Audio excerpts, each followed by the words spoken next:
தேவனுக்கே மகிமை உண்டாவதாக. இன்றைய தியானம், என்னாலே அல்லாமல் உங்களால் ஒன்றும் செய்யக்கூடாது. யோவான் 15:5.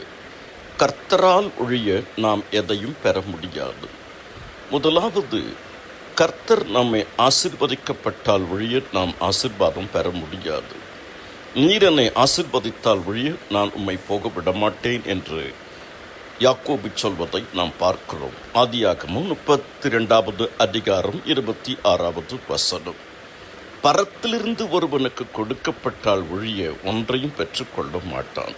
யோவான் 3:27, யாக்கோபு 1:17. மூன்றாவது, அழைக்கப்பட்டால் ஒழிய நாம் ஊழியத்தை பெற முடியாது. ஆரோனை போல தேவனால் அழைக்கப்பட்டால் ஒழிய இந்த கனமான ஊழியத்திற்கு தானாய் ஒருவரும் ஏற்படுத்துகிறது இல்லை. உங்களை அழைக்கிறவர் உண்மை உள்ளவர். உங்கள் அழைப்பையும் தெரிந்து கொள்ளுதலையும் உறுதியாக்கும்படி ஜாக்கிரதை உள்ளவர்களாக இருங்கள். இப்படி செய்தால் நீங்கள் இடறுவதில்லை. கர்த்தர் உங்களை அபரிமிதமாக ஆசீர்வதிப்பார். ஆமென்.